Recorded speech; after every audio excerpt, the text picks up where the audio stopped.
Good evening and welcome to the show. Before we begin the game, we're going to start with a short chat with the game's writer and illustrator, Sammy Iacob, since we're lucky enough to have her with us tonight. Uh, First off, thank you so much for joining us. I was so glad that this idea to do a game as a performance had your blessing. And did I manage to pronounce your last name right? You did, yeah. Iacob. Well, first question. Easy softball, simple question. What is the entire story behind how the Sword of the Bastard Elf got created? The journey from a thing you did on the Something Awful forums to this thing.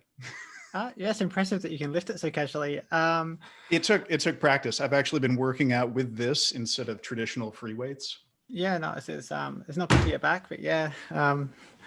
Well, I've been reading fighting fantasy books since I was really little. They're pretty much the first books I can remember reading, and I used to make them when I was or little versions of them when I was about 8 or 9 years old. At some point, I had absolutely nothing to do, so I decided to run a rip-off of a fighting fantasy book on the Something Awful forums, Sword of the Bastard Elf. And it was a really fun thread, and lots of people really got into it.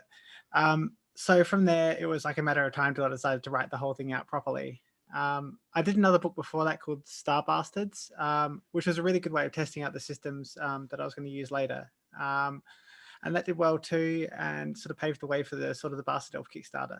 So then I sat down to write this thing. It took 2 solid years. I was sleeping about 2 hours a night for 2 years, writing and illustrating and editing it. And then for some reason, I somehow completed it and put it out there. But the main thing about it is it has like it honors every joke made in the Something Awful thread. When it said I had like 50 pages of rules, I put in 75 pages of rules. I made the thing the size of whatever it is. Yeah, I've got my own copy here. Yeah, I don't know. Does that answer the question? I basically just did it because I had the time to do it. Yeah, absolutely. I suspect that it might be the largest, I would call it a choose your own adventure style book. I've gone to zero effort to confirm that. Has anyone suggested the same thing to you, that you might have created actually the largest work of branching narrative fiction? I don't think it is. I think it might be the largest game book with a solid rule system involving rolling dice involved. There is a bigger one. Some lunatic made a 1,000-page A4 Doctor Who Choose Your Own Adventure. It's the largest original work that I'm aware of. Of course, it would be Doctor Who. Yeah, something ludicrously large and expansive. Yeah, it's also very hard to get. So my book's the only one that's actually available. Right on.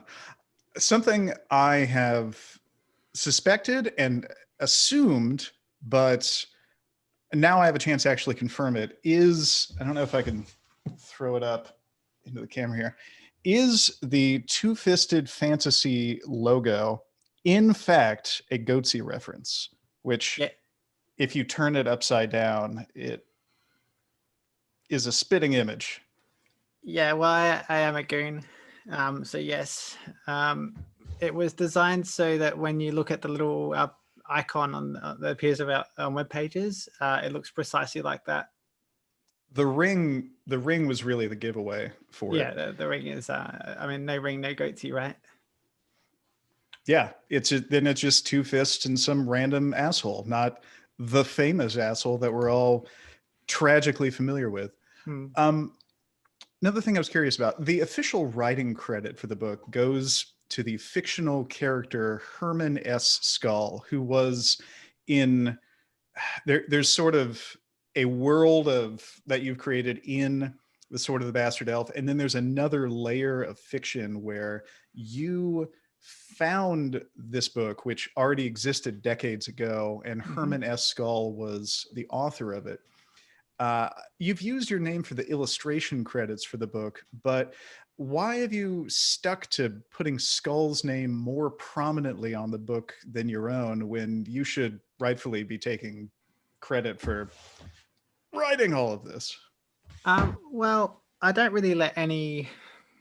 I think like I want to follow through every joke I made to its conclusion. Herman Skull was originally titled as the author, so that's what I stuck with, like in the original thread. It's also really funny when I go to like sell these things in person because people ask to meet Herman Skull or assume there's several people involved with this, and there's not. You might notice also that the illustrations are actually credited to Samuel Miller, not Sam Iacob. And in future, I'll probably continue crediting them to Samuel Miller as well because that's even more confusing.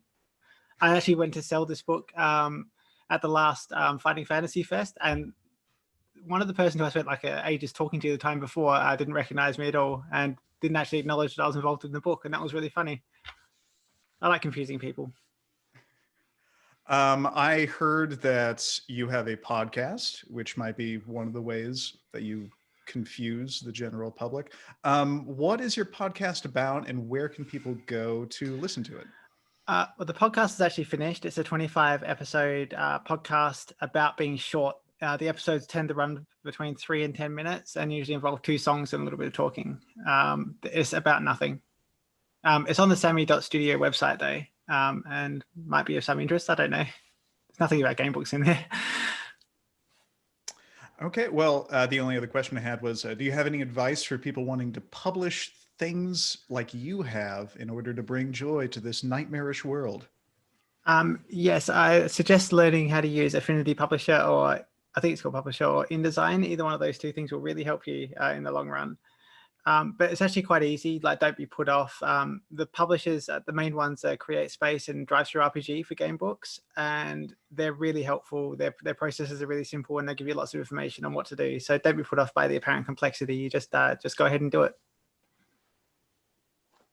That's inspiring in its simplicity. There's no excuse not to just start creating stuff. That's right.